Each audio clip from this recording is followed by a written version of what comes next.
নমস্কার বন্ধুরা, আশা করি আপনারা সবাই ভালো আছেন। আমরা সবাই ভালো আছি। তো বন্ধুরা দেখুন, আপনারা তো এঁচোড় অনেক খেয়েছেন, এভাবে অবশ্যই একবার ট্রাই করে দেখবেন। পেঁয়াজ রসুন ছাড়াও খেতে হবে, দুর্দান্ত। বন্ধুরা দেখুন, এখানে কিন্তু প্রেশারের মধ্যে আমি একটা সিটি দিয়ে প্রেশারের মধ্যেই সিদ্ধ করে নিয়েছি আলু আর হচ্ছে কাঁঠালগুলোকে বা এঁচোড়গুলোকে। আমরা সাধারণত এঁচোড়ও বলি, কাঁঠালও বলি। আর এদিকে দেখুন, আমি জল ঝরিয়ে নেওয়ার পর এখানে কড়াই বসিয়ে দিয়েছি। আর বেশ খানিকটা কিন্তু তেল দিতে হবে, কারণ এখানে যে কোনো রেসিপি আপনারা যখন কাঁঠালের বা এঁচোড়ের করবেন তখন কিন্তু তেল একটু বেশি করে দিয়ে রান্না করতে হবে, তবেই কিন্তু খেতে হবে দুর্দান্ত। তো এখানে আমি কাঁচা লঙ্কা, শুকনো লঙ্কা আর এখানে পাঁচফোড়ন দিয়েছি একটুখানি, হাফ চামচেরও কম। দেওয়ার পর এই যে আমি দিয়ে দিলাম সেদ্ধ করে রাখা কাঁঠাল বা এঁচোড়গুলো। তো এগুলো কিন্তু পুরোপুরি সেদ্ধ হয়নি, আমি 50%-এর মতো সেদ্ধ করে নিয়েছি। আমি প্রেসারে জাস্ট একটা সিটি দিয়ে নিয়েছিলাম। তো দেখুন, এখানে কিন্তু একদম খুব সুন্দরভাবে কিন্তু এখানে সেদ্ধ হয়ে গেছে 50%-এর মতো। আলু সহই কিন্তু আমি একসঙ্গে সেদ্ধ করে নিয়েছি। তো বন্ধুরা দেখুন, এখন ভালো করে নেড়ে চেড়ে ভেজে নিতে হবে। তো এখানে আমি ভেজে নেওয়ার সময় কিন্তু দেখুন, লবণ কিন্তু আমি ব্যবহার করিনি, লবণটা একটু পরেই দিয়েছি। প্রথমে একটুখানি ভেজে নিয়েছি যাতে করে ভাজাটা খুব সুন্দরভাবে হয়ে গেছে। তো বন্ধুরা দেখুন, এখানে যখন ভাজাটা হয়ে গেছে তারপরে কিন্তু এখানে আমি দিয়ে দিলাম লবণ। এতে করে কিন্তু মানে আলুর যে একটা ভাজার যে একটা স্বাদ, এতে বেড়ে গেছে। তো বন্ধুরা দেখুন, এখন এক এক করে মশলাগুলো আমি দিয়ে দেবো। তো ভাজা হওয়ার পর এখানে আমি দিয়ে দিয়েছি এই যে স্বাদ মতো লবণ, তারপর দিয়েছি 2-3 চামচের মতো, এখানে আন্দাজ মতো দিয়েছি আমি আদা বাটা। আর আদা বাটার যে বাটিটা সেখানে ধুয়ে আমি হাফ বাটি পরিমাণ জল কিন্তু এখানে দিয়ে দিয়েছি, কারণ এখন যে মশলাগুলো দেবো সেই মশলাগুলো যেহেতু শুকনো মশলা দেবো, তো অবশ্যই কিন্তু একটু জল কড়াইয়ের মধ্যে থাকতেই হবে, না হলে কিন্তু মশলাগুলো পুড়ে যাবে, এর স্বাদটাই নষ্ট হয়ে যাবে। তো বন্ধুরা দেখুন, এখানে আমি কিন্তু জলটা দেওয়াতে নিচে কিন্তু জল একটুখানি আছে, এখন আমি উপরে যে মশলাগুলো দিয়ে দিচ্ছি। এখন আমি এখানে হাফ চামচ পরিমাণ দিয়ে দিলাম হলুদ গুঁড়ো, হাফ চামচ পরিমাণ দিয়ে দিলাম ধনে গুঁড়ো। তো এই ধনে গুঁড়োটা কিন্তু একটা বিশেষ মশলা, এটা কিন্তু ভাজা মশলা। তার সঙ্গে তেজপাতা আর শুকনো লঙ্কা দিয়ে গুঁড়ো করা ছিল। আর এখানে হাফ চামচ পরিমাণ দিয়ে দিয়েছি আমি জিরে গুঁড়ো। তো দেখুন বন্ধুরা, এখন আমি এখানে কালারের জন্য দিয়ে দিচ্ছি কাশ্মীরি লঙ্কা গুঁড়ো। তো আপনারা আপনাদের পছন্দ মতো লঙ্কার গুঁড়োটা ব্যবহার করতে পারেন। যারা ঝাল অতিরিক্ত পছন্দ করেন তারা কিন্তু ঝাল লঙ্কার গুঁড়োটাও দিতে পারেন।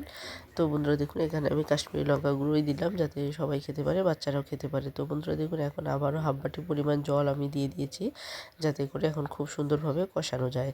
তো বন্ধুরা দেখুন, এখানে কিন্তু যেহেতু সেদ্ধ করে নেওয়া আছে কাঁঠাল বা এঁচোড়গুলো, তো যার জন্য কিন্তু এখানে বেশি করে জল দিয়ে কষানো যাবে না, না হলে কিন্তু এটা একদম বেশি গলে যাবে, তখন কিন্তু ভালো লাগবে না। তো বন্ধুরা দেখুন, এখন এখানে আমি হাফ চামচ পরিমাণ চিনি দিয়ে দিলাম এখানে। তো দেওয়ার পর এখন ভালো করে নাড়াচাড়া করে কষিয়ে নেব। তো যখন কষানো হয়ে যাবে, তেল ছাড়তে শুরু করবে, তখন আমি কিন্তু এখানে দিয়ে দেবো জল। তো বন্ধুরা দেখুন, এখানে কিন্তু তেল ছাড়তে শুরু করে দিয়েছে।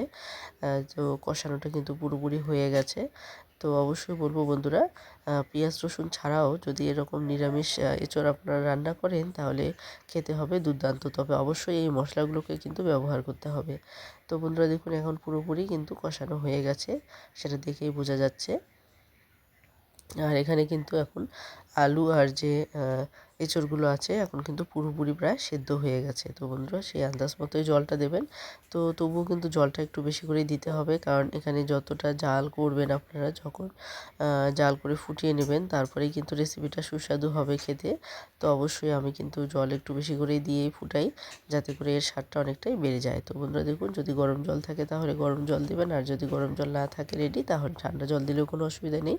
তো এখানে কিন্তু আমার গরম জলটা ছিল না, আমি ঠান্ডা জলই দিয়ে দিয়েছি। তো বন্ধুরা দেখুন, এখানে কিন্তু এমনভাবে জলটা দিয়েছি যেহেতু এখানে পুরোপুরি সিদ্ধ হয়ে গেছে। তো জলটা একদম কিন্তু আমি একদম লেবেল করে দিয়েছি, মানে ডুবো ডুবো করেই কিন্তু জলটা দিয়েছি আমি, একদম বেশি অতিরিক্ত জলও কিন্তু দেইনি। তো দেখুন, এখানে কিন্তু জলটা দেওয়ার পর কিন্তু এখন বেশ খানিকটা জাল করে নিতে হবে যাতে করে এই জলটা মোটামুটি অর্ধেকটাই শুকিয়ে আসে। তো এটা কিন্তু একদম শুকনো শুকনো করবো না, বেশ একটা মাখালো একটা টাইপ রেসিপি তৈরি হবে, সেটা আপনারা দেখলেই বুঝতে পারবেন। তো শেষে কিন্তু দুটো উপকরণ দিতে হবে যেটা কিনা এর স্বাদটাকে অনেকটাই বাড়িয়ে দেবে। এই যে একটা হচ্ছে গরম মশলা, তো এখানে আমি দিয়ে দিচ্ছি আন্দাজ মতো প্রায় 1 চামচ পরিমাণ গরম মশলা, কারণ এঁচোড় রান্না কিন্তু ঠিক একদম মাংসের মতো করেই রান্না করতে হয়। তো যেহেতু এটা নিরামিষ, পেঁয়াজ রসুন ছাড়াই রান্না হচ্ছে, তো যার জন্য কিন্তু এটা মানে খারাপ হবে না খেতে। তো এটার জন্য কিন্তু পেঁয়াজ রসুনের পরিবর্তে দুটো জিনিস অবশ্যই এখানে অ্যাড করতে হবে, যেটা হচ্ছে এর স্বাদটাকে দ্বিগুণ বাড়িয়ে দেবে। এক হচ্ছে গরম মশলা, আর এখন 1 চামচ পরিমাণ দিয়ে দেবো এখানে আমি ঘি। তো ঘিটা আপনারা আপনাদের পরিমাণ মতো ব্যবহার করতে পারেন, 1 চামচের জায়গায় আপনারা 2 চামচও ব্যবহার করতে পারেন। তো বন্ধুরা দেখুন, এটা এখানে যেহেতু জমাট বাঁধানো ঘি, তো এখানে কিন্তু 1 চামচের বেশি হবে পরিমাণটা। তো সেই আন্দাজ মতোই কিন্তু আমি 1 চামচ তুলেই দিয়েছি। তো এখানে 1 চামচের জায়গায় কিন্তু 1.5 চামচ পরিমাণ হয়ে যাবে ঘি, যদি এটা গলানো থাকতো। তো ঘি দেওয়ার পর একটুখানি নাড়িয়ে নেব, 1 মিনিটের মতো নাড়িয়ে নেওয়ার পর আমি কিন্তু এটা নামিয়ে নেব। তো বন্ধুরা দেখুন, এখন কিন্তু বেশ রসালো লাগছে, কিন্তু নামিয়ে নেওয়ার পর কিন্তু এই রসটা অনেকটাই টেনে নেবে। তো আমার এই রেসিপিটা আপনাদের কেমন লাগলো অবশ্যই কমেন্টে জানাতে ভুলবেন না। আর যারা নতুন দেখছেন, যারা এখনও বন্ধু হননি, ভালো লাগলে অবশ্যই বন্ধু হয়ে পাশে থাকবেন। আর পুরনো যারা শুরু থেকে শেষ অবধি সঙ্গে আছেন, সবাইকে অসংখ্য অসংখ্য ধন্যবাদ এবং সবার প্রতি রইল অনেক অনেক ভালোবাসা।